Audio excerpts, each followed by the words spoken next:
My dear child, you've been carrying so much for so long.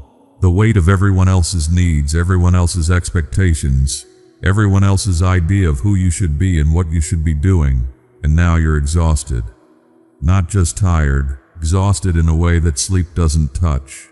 You keep pushing forward because that's what you do. Because people depend on you.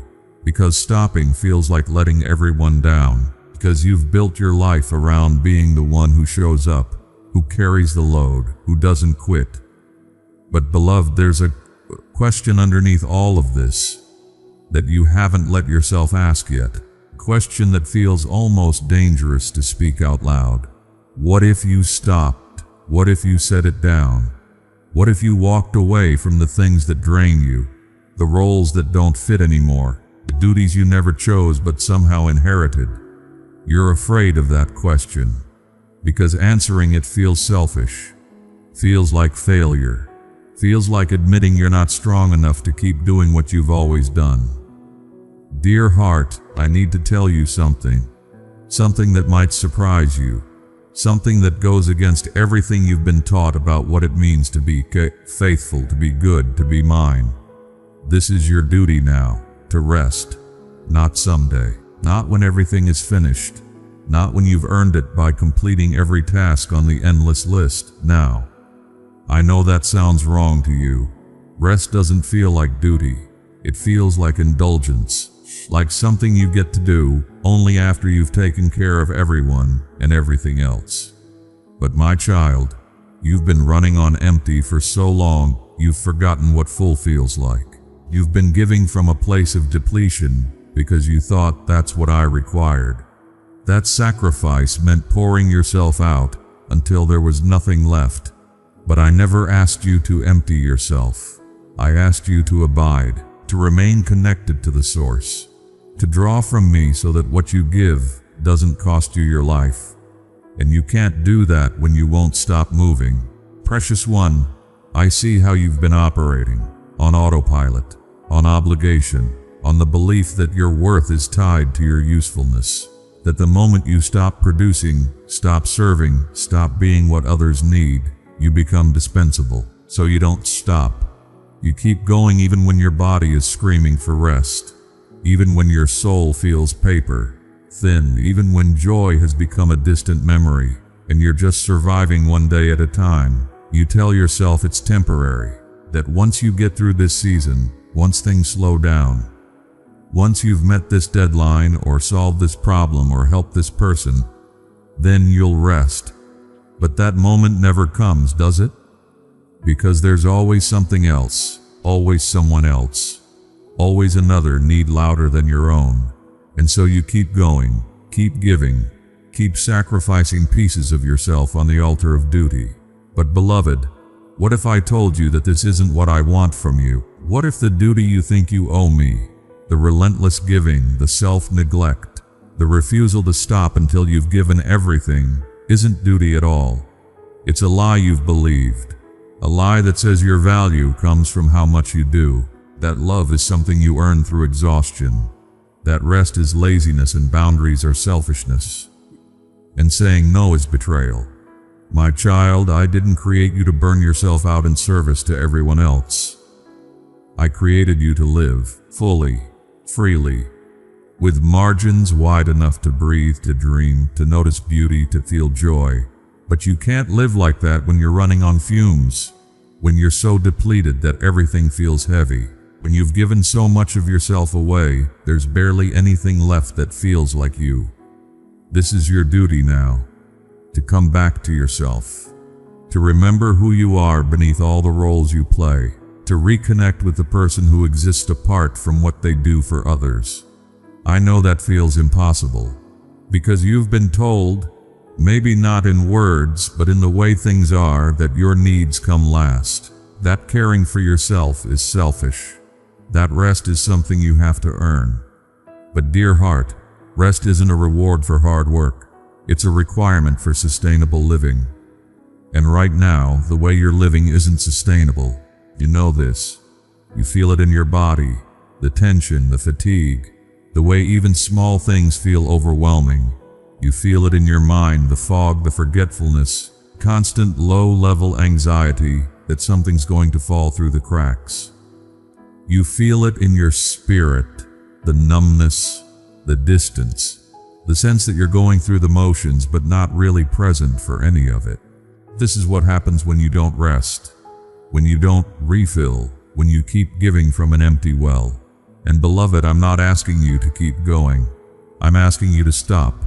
Not forever, not in a way that abandons everyone and everything, but in a way that honors the truth of your humanity, the truth that you have limits, that you need care, that you matter not just for what you do, but for who you are. This is your duty now, to tend to your own soul, to pay attention to what you need, to give yourself permission to step back from things that are draining you, to say no without guilt, to create space for stillness, for quiet, for the kind of rest that restores instead of just pauses.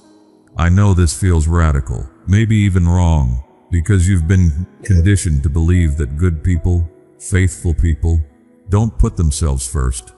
But precious one, caring for yourself isn't putting yourself first. It's recognizing that you can't pour from an empty cup, that loving others well requires loving yourself too, that honoring the life I gave you means not running it into the ground. You think duty means sacrifice, and sometimes it does. But sacrifice isn't the same as self-destruction. Sacrifice is giving something valuable for something more valuable. Self-destruction is giving everything until there's nothing left. And that's where you are right now, dangerously close to nothing.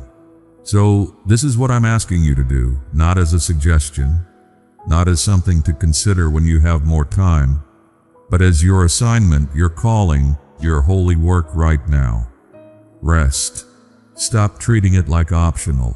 Stop putting it at the bottom of the list. Stop waiting for permission from people who will never give it because they benefit from your depletion. Take the permission from me. I'm giving it to you right now. You are allowed to rest. You are allowed to stop. You are allowed to say, I can't do this anymore, without it meaning you're weak or unfaithful or less than. Beloved, there is a difference between quitting and releasing. Quitting is walking away in defeat. Releasing is laying down what was never yours to carry in the first place. And so much of what you're holding, the expectations, the obligations, the roles you've taken on because no one else would, it was never yours. You picked it up because you're kind, because you're capable, because you couldn't stand to watch something fall apart when you had the strength to hold it together. But dear heart, just because you can hold something doesn't mean you should. Just because you're capable doesn't mean it's your responsibility. Just because no one else is doing it doesn't mean you have to. This is your duty now, to discern what's yours and what isn't. To ask yourself, with each commitment, each request, each expectation, is this mine to carry? Or am I carrying it out of guilt, out of obligation, out of the fear that if I don't do it, I'll disappoint someone? My child, disappointing people is not the same as failing me.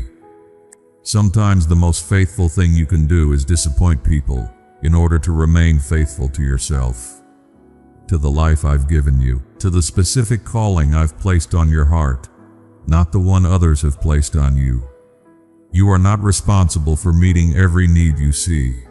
You are not required to say yes to every request. You are not failing when you acknowledge your limits and honor them. This is wisdom. This is his stewardship. This is caring for the one life you've been given, instead of spending it trying to be everything to everyone. Because when you do that, when you stretch yourself so thin that there's nothing substantial left, you're not serving well, you're surviving. And I didn't call you to survival. I called you to abundant life. Life that includes rest. Life that includes joy. Life that includes space to simply be, without always doing. This is your duty now, to reclaim your life, to take back the time you've been giving away, to rediscover the things that make you come alive, not the things you're good at, not the things people need from you, but the things that nourish your soul. When was the last time you did something just because it brought you joy? Not because it was productive, not because it served a purpose, just because it made you feel alive. When was the last time you sat in silence without filling it with noise, with distraction, with the mental list of everything you need to do? When was the last time you asked yourself, what do I need right now? And actually listened to the answer. Precious one, you've been so focused on everyone else's needs that you've forgotten you have them too. You've been so busy taking care of others that you've neglected yourself. And now you're running on empty, wondering why everything feels so hard. It feels hard because you're trying to do it without fuel, without rest, without the care you so freely give to everyone else. This is your duty now, to give yourself what you've been giving others. Compassion, patience, grace, the benefit of the doubt, the space to not be okay. You would never demand from someone you love what you demand from yourself. You would never expect them to keep going without rest. You would never tell them their needs don't matter. So why do you tell yourself that? Beloved, you are not exempt from the kindness you show others. You are not required to run yourself into the ground while everyone else gets to rest. You matter too. Your needs matter. Your well-being matters. Not just because it makes you more useful to others, but because you are valuable in and of yourself. Apart from what you do, apart from who you serve, apart from how much you give, you matter. And this season, this hard, depleting, exhausting season, it's not here to break you. It's here to teach you that you can't keep living this way. That something has to change, not out there. In here, in the way you see yourself, in the way you measure your worth, in the way you decide what deserves your time, your energy, your presence. This is your duty now. To choose yourself not in a selfish way, in a necessary way, in a way that acknowledges you can't give what you don't have. You can't love well when you're running on empty.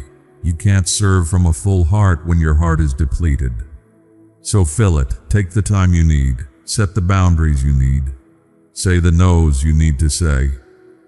Even if people don't understand, even if they're disappointed, even if it feels uncomfortable, because your life, this one precious, irreplaceable life, is worth protecting. And protecting it isn't selfish. It's sacred. My child, I'm not asking you to do more. I'm asking you to do less, to release what's not yours, to rest in what is, to stop striving and start receiving. Receiving the care you need, receiving the rest you deserve, receiving the truth that you are loved, not for what you do, but for who you are. This is your duty now, not to prove your worth, not to earn your place, not to keep going until you've given everything. Your duty is to live, to rest, to tend to your own soul with the same care you've given to everyone else. And when you do, when you finally give yourself permission to stop, to rest, to honor your own humanity, you'll find something surprising. You'll find that you're still loved, still valued, still mine, not because of what you did, but because of who you've always been. So rest now, beloved. Not because you've earned it, but because you need it. And that's reason enough. This is your duty, your calling, your holy work. To care for the life I've given you, to honor it, to live it fully, not frantically, not desperately, but with the kind of peace that comes from knowing you are enough, just as you are, right now. Rest, it's time. Amen. Beloved family, every message you hear is created with the hope that it reaches someone at the right moment. If you feel led to be part of this mission, the support link is in the description and comment box. Together, we are spreading something meaningful.